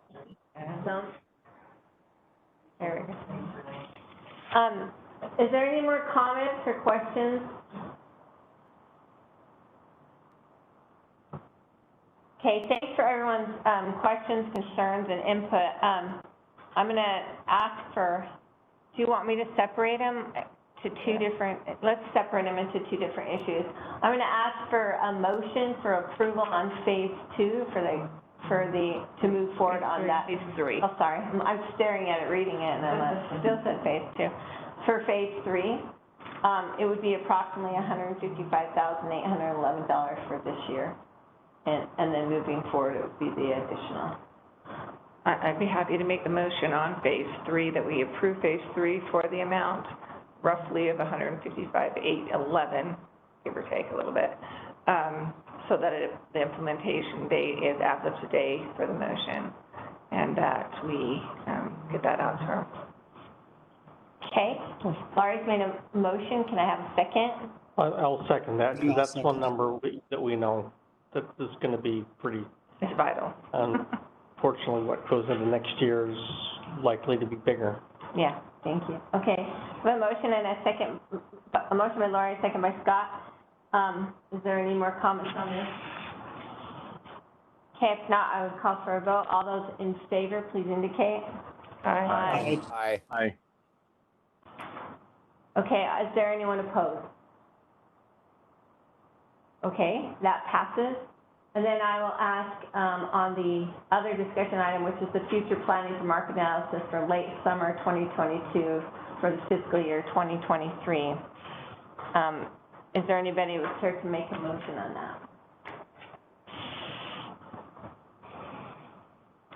Do we need additional discussion on that? I mean, I don't know where everybody else is on this board.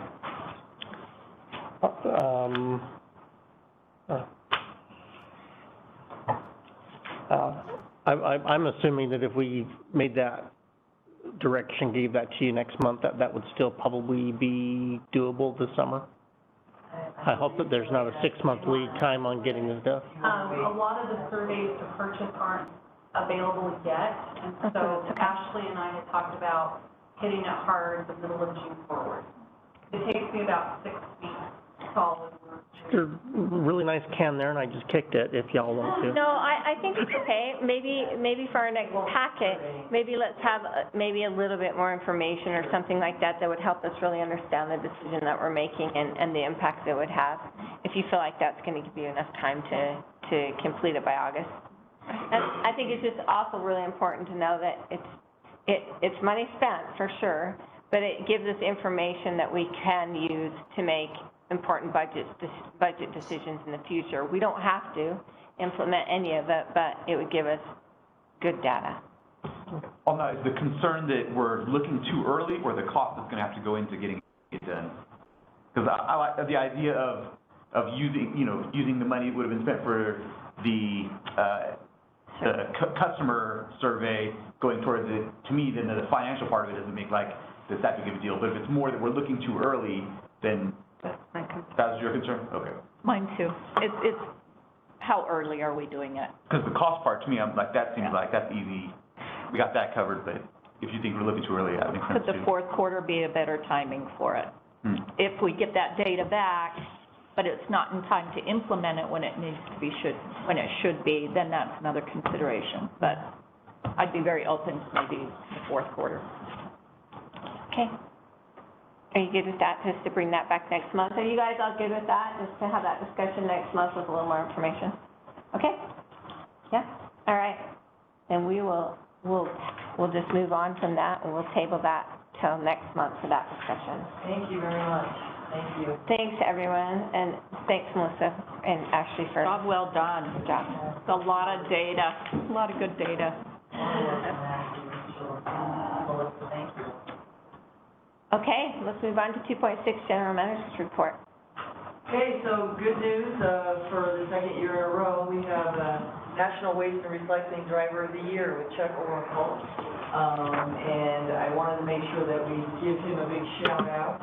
And it's published in everyone's newsletter, I believe. It went out to go into your newsletters this month. So I'm really proud of Chuck and proud of our team. We've been entering drivers in this competition since 2011, and Chuck is our 6th winner, which is fabulous. Yeah. And then we've had 3 or 4 runner-ups, I know that, I was trying to dig them out. I know Ryan Jones, who won last year, was actually one of those runner-ups in the year, so, we have some great skilled people here, and I'm very thankful for that. Just so you know, the district does sponsor, the trip. There's something called the Waste Expo that's put on, and they change locations every year, and last year, of course, and in 2020, they did not have the Waste Expo because of the pandemic, but they are gonna do it this year in Vegas. So Ryan Jones and Chuck, Oh, fun.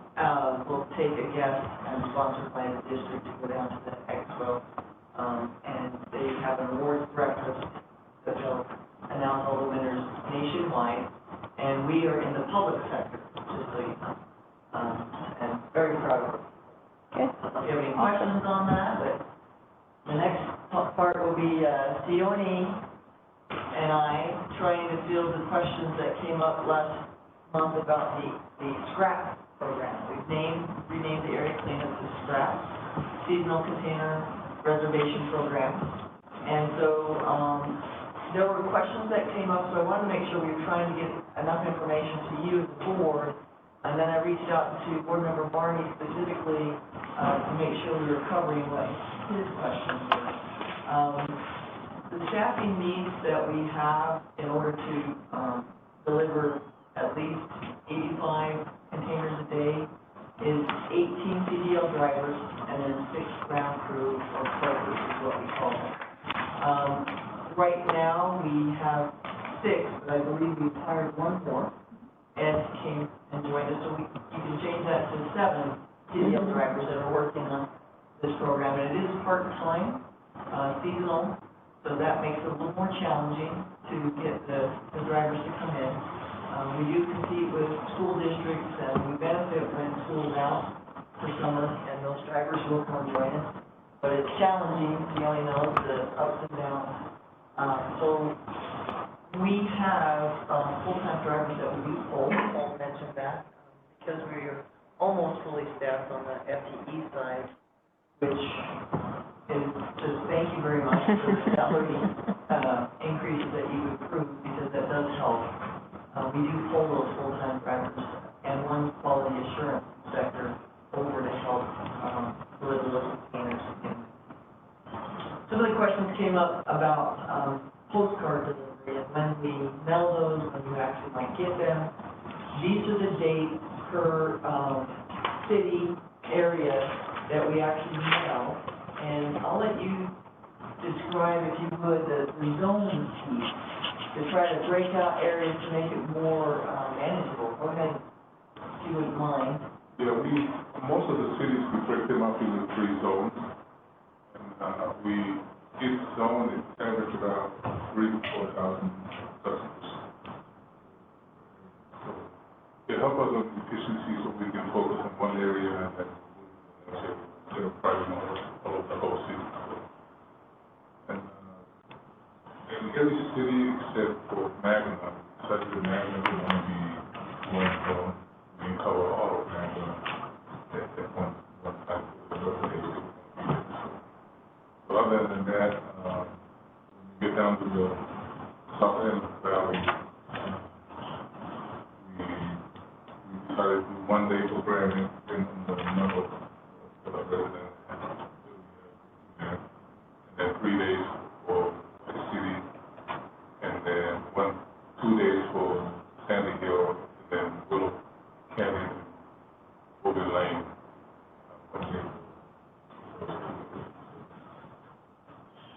I want to slow down a little bit for me. Oh.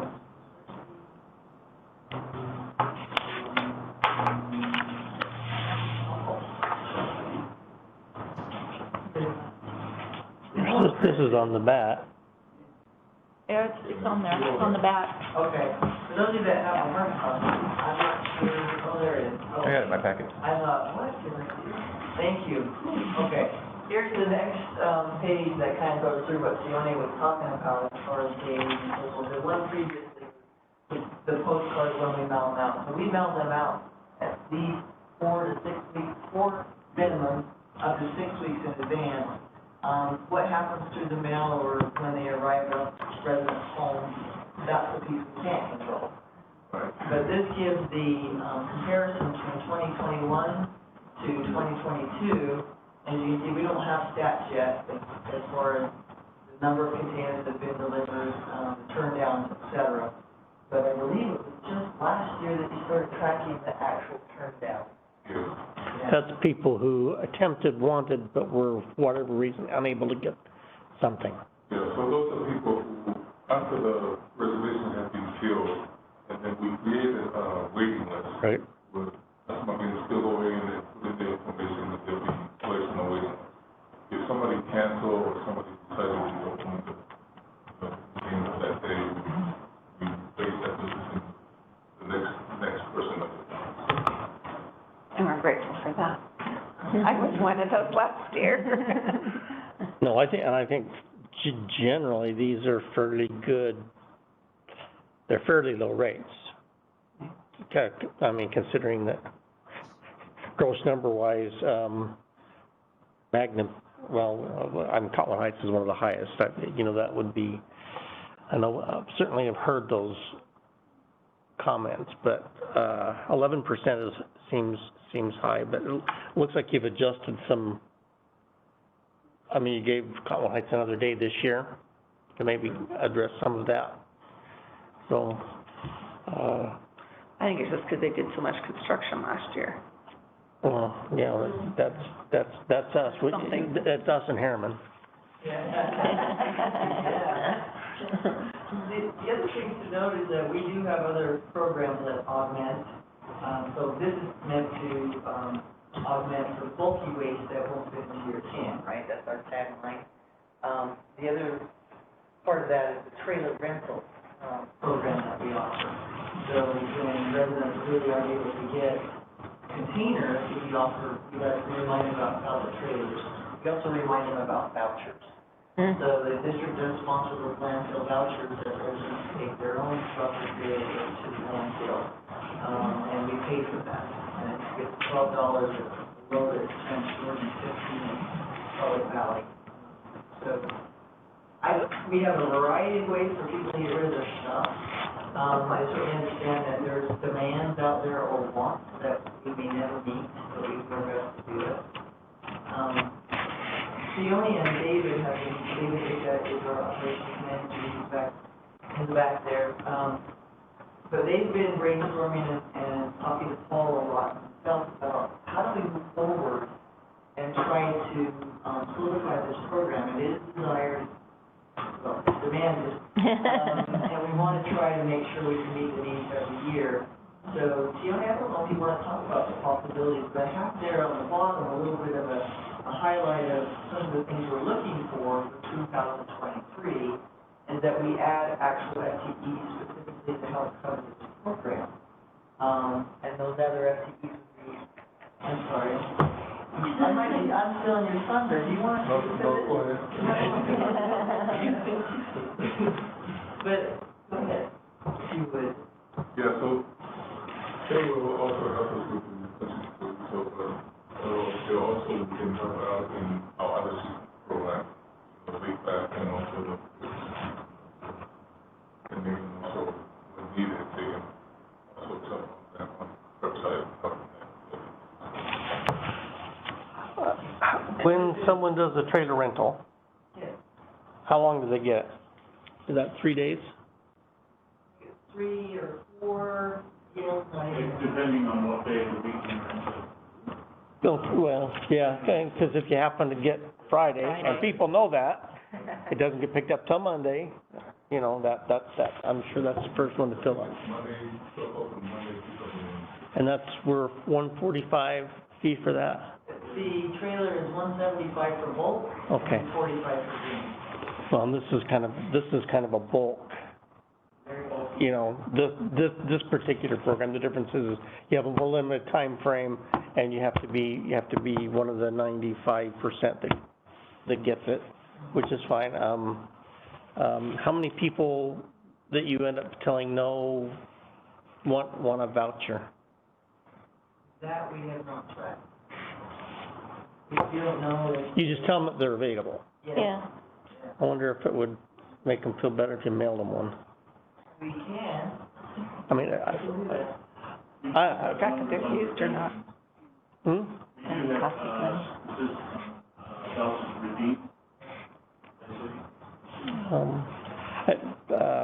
I just say that in Brighton, we have provided every mailbox one of those vouchers, and we have them available through our clerk, but redemption of those has been zero, even though we have essentially handed them the voucher. I think some of that is the You're closer to Deer Creek than than the landfill. They have to pack up whatever the trailer they have or the truck and drive it to the landfill, which is it's a little bit of a trek. So waste collection is challenging at times because people don't want to engage and do that because it's easier just to dump it. But since we have a front load, it just ends up by the container. So that's a challenge in itself. I think an important factor to consider here isn't just that we're offering programs, but it's how the program can be utilized and which demographics of people can utilize a program. The voucher program works great if you have the means or the capabilities, the equipment necessary to haul large items to the landfill. If you don't, then the voucher program is of little to no value to you as a resident. Same with paying for a trailer. If you don't have the means, you can't do that, which is why the container program was so well loved, particularly in my community. I think it's interesting that White City and Magna, along with Cottonwood Heights, have the highest turndown rate. And when I asked Pam for this data, what I wanted to know was, even though we're giving an equal percentage based on households of containers to each area, which areas are utilizing them and which areas aren't. And if we see over time, and granted we've only got 1 year of data here, but if we see over time that the same areas have the high turndown rates, then maybe we should adjust how many containers are available in those areas over the areas that are not utilizing their availability or aren't receiving the turndowns. This is definitely not a trend, but it is interesting data. Yeah, I agree with that, because the hard thing is it's a fairly new program, so we don't have good year-over-year data to really make those kind of adjustments quite yet. But I know, like in Harriman, we had one person turned down, but we also offer a cleanup program through the city so that people can take their stuff once a year, sometimes twice a year, to the city also. So that probably mitigates some of the need in our community, whereas a lot of other cities don't offer that. So maybe that we start to take a look at that over time. I have a couple of questions. I see the little green arrow by Taylorsville on that 43 turn down. Is there any information on, you see that over in the left hand? Yeah. Which indicates there might be a comment? Is that because we're high maintenance people? And you could say yes.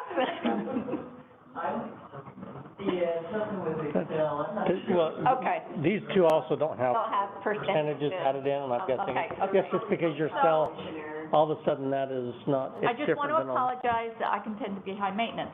Let me ask that, since now the containers are being delivered to individual driveways, are they coming back as full or fuller or less full than when they were just put on the street? They're not as full as the one on the street. Okay. So last year I had a really interesting experience. I had several people call, I didn't get one, blah, blah, blah, and you guys were awesome when I called and asked about it. But it also, I found out who was getting them and said, oh, but the neighbor in this area that you might is getting one, and they're like, oh, I'll just take it there. And I'm wondering if there's any way in the future that as board members, as employees, we could just have a database of, well, you live here and there's one being delivered down the street from you on this date.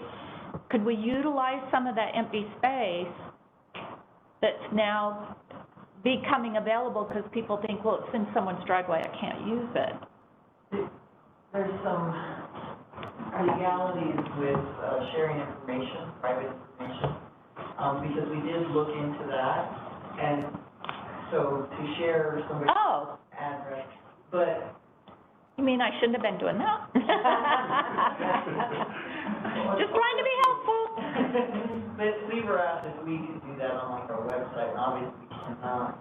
They can't do that. Addresses. But we do encourage people when they call to share it. I know in my neighborhood we have about 50 people on a text string, and when it gets close, I mean, I do have an advantage to know when we're coming, and we have a very large driveway, and we let everybody know. We have to sponsor it if you need it. Or somebody else will say, well, I'm going to give one. So there's, you know, and I understand not every neighborhood is full of ties like ours. Yeah. And I'm very thankful for that. I guess the other thing is that I want to state is that we as a district do offer municipalities additional cleanup options. So we can do like a central site of the park, where the municipality would actually pay for that, for the residents to come and bring their bulky waste. Again, Eric, that speaks to your point, can they haul it there? Or we have times where a city will sponsor a trailer for a home that might need some help through code enforcement. Those are some examples of the extras that we will work with municipalities on, also with residents if there's need. And I do want to say that eventually we're going to add Town of Brighton and Immigration Canyon, Immigration Canyon Metro to this list because you always had a reservation system. That we didn't just go deliver, at one point we did deliver containers in immigration. It was just such a nightmare with the public right away, having those containers on the main road and having bicycles go by. And then we also saved dollars and cents by moving it to a trailer reservation once a year for their annual cleanup. So we save with efficiencies, and then also I think the residents benefit more because it's not so hard to get to if it's out the road. So I wanted to state that you all are included, it's just a different means of delivery. Is it possible to look at, I think it'd be helpful for me to be able to see how many get these, you know, so for the areas that get these specifically, add on to that those who get the trailers, and then those that use the vouchers, so we can see total usage. By area. Yeah. And frankly, I think the trailer option for the majority of our residents is such a hit because it's so inexpensive when they consider what they need to haul, that they can have a trailer delivered to them and it can be picked up and taken away. I was surprised by how many residents didn't get a trailer that they wanted to have a container delivered, but they were so open to that option and really grateful that that's available. And I think it's a great bang for the buck. I do too. I mean, there's ways, if you don't have the equipment to haul your stuff, you can go to a local place and rent a truck or rent a trailer, those kinds of things to haul it. But by the time you pay for that, pay for the fees and things at the dump, it's cheaper just to rent the trailer, have it there, have it picked up, dropped off. It's very Find 3 or 4 neighbors. Exactly. The cost and Exactly. yeah. Thank you for providing that. I do just, your comment on the bottom, that's not on the screen, scoots up to, there you go. If you think that adding the FTEs and expanding the services and the time frame that this is available, as I'm assuming what you're talking about, that may very well happen because you get out of the problem of having seasonal employees that are gone. People feel a lot better when they have a solid job. I was very aware of that 8 or 9 years ago when they tried to hire a bunch of temporaries to plow streets. That didn't go well. So that could be a very good way to solve this problem longer term. But don't laugh. Just some have lived this. But yeah, if that's legitimately a good way to go, because there are plenty of days, that you can block those out even in the winter, that is probably doable. It doesn't have to be my garbage doesn't always just show up the week before the trailers came. Yeah. I think that is one of the keys, though, if you do that, we talked about it, is you would have stability to the program. Because right now, Sione is very stable, but it's difficult and challenging for him, I think. We're totally reliant on that, so we end up losing some of our other employees, and we appreciate that. Which is what you said you've been doing anyway. It's really challenging to run a program on, when you're almost 100%, you're planning, you're going to plan on temporary help, which is, in this market, it really doesn't work very good. I see the 2 years now, and I'm like, we get it done, and our employees step up, and we appreciate it, but I really coach David, I think it's a good idea to look at, and just add some stability with them from an operational standpoint. Yeah, I would too. Board Member Barney, do you have a comment? Yeah, I was just going to add, going back to the data and what the value is here. The last comment I'll make on this is that it has been tremendously helpful. Pam called and gave me this data a week ago, and it's been really helpful as to address constituents who have concerns, who do reach out because they were turned down, to be able to say, look, 7,000 households, 1,073 dumpsters, and we only had to turn down 50 people. Like, the data helps to eliminate inaccurate perceptions that the program is failing, when people realize that they were just one of the unlucky ones, that it wasn't a more pervasive issue. And so, Pam, thank you for the time and effort that went into this, and I look forward to getting this data each year. Thanks. Then Board Member Pignon, you have a comment? Yeah, thank you. So as you mentioned, Pam, Brighton and immigration haven't been called out on this document, but it would be good to maybe have a special postcard that identifies that it is available to them. And in particular, the green waste, as the canyon is constantly trying to reduce the amount of fuel in the green category. So that would be much appreciated, and thank you very much. You bet. Good comment. Okay, anyone else? Yeah, sorry, this is Eric Hardy again. One last comment, or more of a question. We had some, as it relates to bulk waste, we had a number of storms in the last few months that caused significant tree damage and fallen limbs. And I've had a number of residents reach out about potential for green waste pickup. Is that something we do? Is that something that could supplement this program, particularly just in the moment, because it's not always a need, but after storms? Yeah, thanks for asking, Board Member Barney. That's something that I was mentioning. Taylorsville did reach out to Taylorsville City and asked if we could provide some containers or trailers in a specific neighborhood that really got pounded and a lot of trees down. So the answer is yes, we can do that. That was that new fee that you all adopted last year that we can do, charge a municipality $120 to deliver a container and for residents to fill that up, or if you have city public works people to do that. So yes, the answer is we can work with you. You just give me a call and we'll make sure we get you taken care of. And just understanding that the Metro does need to fund that. Well, but on those times, I mean, we had a storm last year that they took a lot of stuff down to our public works yard, and then I think we just got a bunch of containers and packed them up and got them away. But yeah, those storms can be a... Yeah, rough. We don't have a lot of mature trees yet here. Kind of wondering if the magna number is so high, and even the current number, because some of that might be left over from the earthquake. Yes, because honestly, the trailer I had to get was to remove the earthquake damage from my home.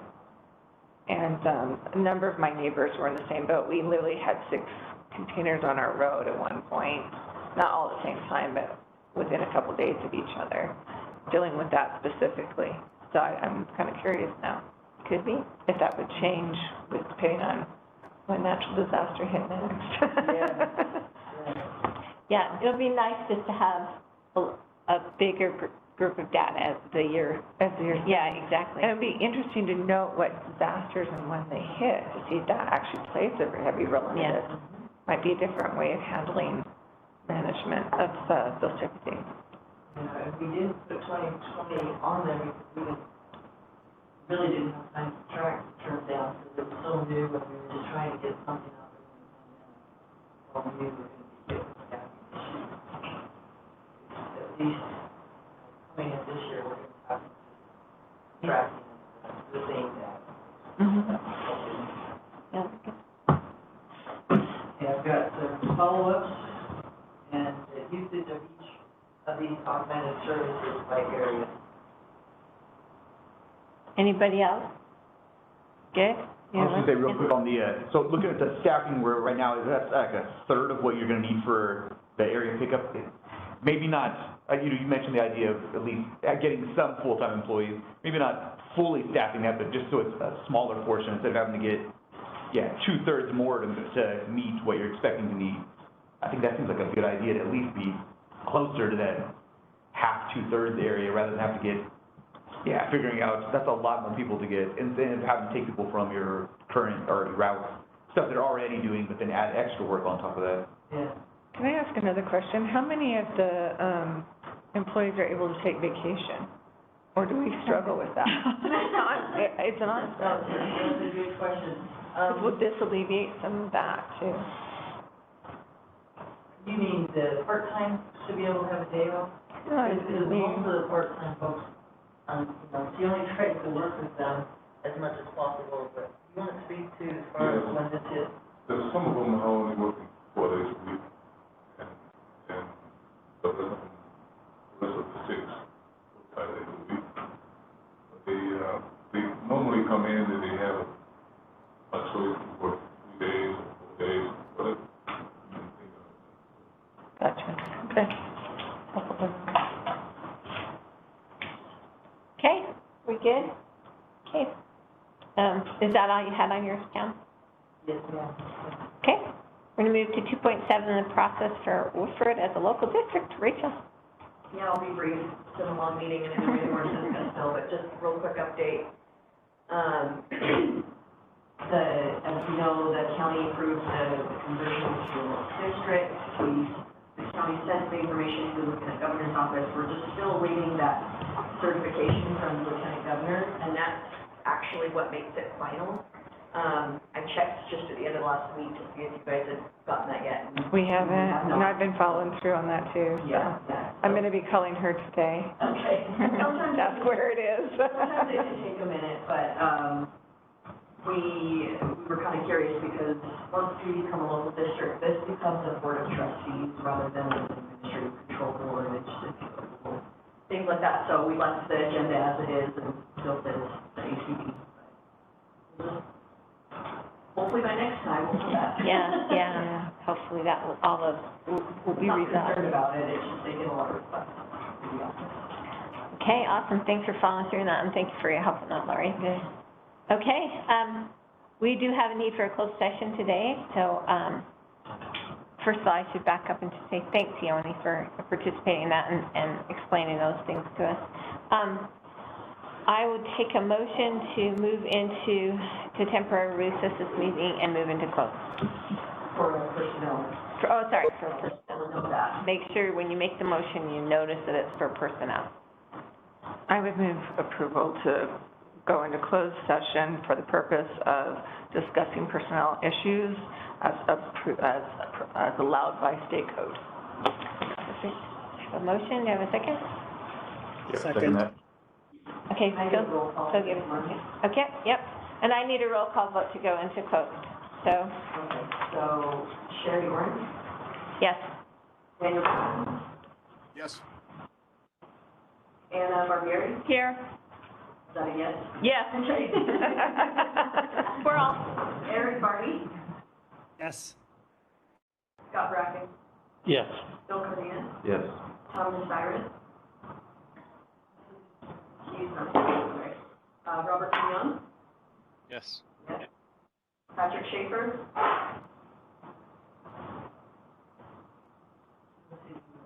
Patrick, you might be muted. The one in the middle. We're gonna unmute you. Yes, unmute. Patrick, did you hear? There you go. Try one more time. Can you hear me now? Yeah. There we go. Are you a yes vote to go into closed session?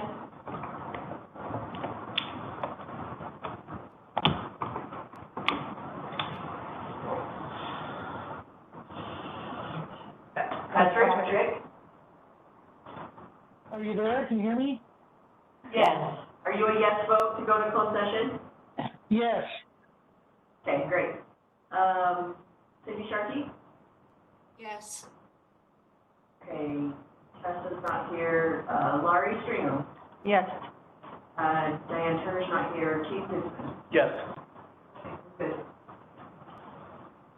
Okay, moving to close.